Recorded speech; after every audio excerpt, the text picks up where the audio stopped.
कल एक भाई ने प्रश्न किया कि ये बात कहाँ तक सत्य जस्ती है। तार्किक रूप से कहाँ तक ये कह सकते हैं कि जीव जो चाहे सो कर सकता है, जैसा चाहे सो प्राप्त कर सकता है, जैसे वो कल्पना करता है उसे सत्य में परिणत कर सकता है, जैसा वो सोचता है वैसा का वैसा संसार निर्मित कर सकता है, भाव से वह उस बात की पुष्टि कर सकता है। कई प्रश्न हैं। आज के समय आप और मैं न जाने कितनी बार ये सुनते हैं कि जैसा इमेजिन करते हैं उसी के अकॉर्डिंग आपकी और मेरी सृष्टि बन जाती है। जैसा सोचते हैं, जैसे दृष्टि रखते हैं, वैसे सृष्टि का निर्माण कर लेते हैं। क्या संतों की वाणी में इस बात की पुष्टि होती है? तो हाँ भाई, संत बार बार एक स्वर में कहते हैं कि यदि प्राप्त सामर्थ्य का सदुपयोग कर लिया जाए, आपके और मेरे अवचेतन मस्तिष्क की जो शक्तियां हैं उनको यदि काम पर लगा दिया जाए तो आप जो चाहते हैं वो चाहे कैसा भी अकल्पनीय से अकल्पनीय हो, उसे आप सत्य कर सकते हैं।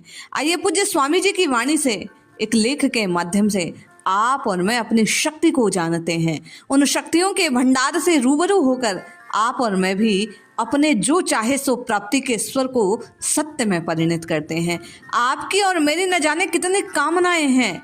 आज तक आप और मैं सकाम भाव से न जाने कितनी बार भगवान के दर पर गए हैं, किंतु आज सत्य में मांगना सीखते हैं कि किस प्रकार मांगने से हर मांग पूरी होती है। जय श्री हरि। पूज्य गुरुदेव के चरणों में बारंबार प्रणाम। सभी नामनिष्ठ साधकों को जय जय श्री सीताराम। पूज्य स्वामी जी कहते हैं कि सर्वोच्च पद की प्राप्ति का साधन प्राप्त सामर्थ्य का सदुपयोग है। आपको और मुझे वो शक्तियां पहले से मिली है, बस आप और मैं उनसे डील करना नहीं जानते, उनको उपयोग में लाना नहीं जानते और इसीलिए दुख पा रहे हैं। सुख प्राप्ति के समस्त साधन आपके और मेरे भीतर हैं। जो इस पिंड में है वही ब्रह्मांड में है। तो ब्रह्मांड से जुड़ने की कला आज पूज्य स्वामी जी सिखला रहे हैं। स्वामी जी लिखते हैं, विचार करें, धन आदि पदार्थों में जो सुख दिखलाई देता है एवं हम उनके सुख की आशा करते हैं, तो क्या उनमें पूरा सुख है? क्या उनके संबंध में भी कभी दुख होता ही नहीं? क्या वे सदा साथ रहेंगे? क्या उन पदार्थों में रहते हुए दुख नहीं होता? ऐसा तो हो ही नहीं सकता। प्रत्युत उन पदार्थों के संबंध से उनको अपने मानने से लोभ जैसा नरक द्वार रूप भयंकर दोष उत्पन्न हो जाता है। स्वामी जी कहते हैं, ये विचार जीते जी आग में जलाता है और मरने पर सर्प जैसी दुखदाई योनियों में महान यंत्रणा में नरक में ले जाता है। इस बात पर विचार करें। हम आप सुख चाहते हैं, कामना करते हैं, वैसे ही विचारों को लाते हैं, लेकिन दुख पाते हैं। कहाँ कौन सी कड़ी छूटी कि कामना कुछ और थी और प्राप्ति कुछ और हो गई। स्वामी जी कहते हैं, विचार करें, आप अपने कुटुंब के लोगों से, अन्य प्राणियों से सुख चाहते हैं, तो क्या वे सभी सुखी हैं? क्या कभी दुख नहीं होता? क्या वे सबके सब अनुकूल होते हैं? क्या वे सभी आपके साथ रहते हैं? क्या रहना चाहते भी हैं? क्या वे सभी आपके साथ रह भी सकते हैं? क्या पहले वाले साथी सभी आपके साथ हैं? क्या उनके मनों में, शरीरों में परिवर्तन नहीं होता? क्या उनमें किसी के प्रकार के मन में किसी प्रकार की कमी का बोध नहीं होता? क्या वे सर्वदा सर्वतापूर्ण हैं? क्या वे कभी किसी से कुछ नहीं चाहते? कम से कम आपसे तो कुछ नहीं चाहते होंगे। सोचिए, जो दूसरों से मिलने कुछ नहीं वाला, क्या वह दूसरों की चाह पूरी कर सकता है? क्या स्वयं सुख चाहने वाला औरों को सुख दे सकता है? चेत करें, सबका हर समय वियोग हो रहा है। आयु पल पल में घट रही है, मृत्यु प्रतिक्षण समीप आ रही है। ये बातें क्या विचार में नहीं दिखलाई देती? यदि कहें कि हाँ दिखलाई देती है तो ठीक तरह से क्यों नहीं देखते? कब देखेंगे? किसकी प्रतीक्षा करते हो?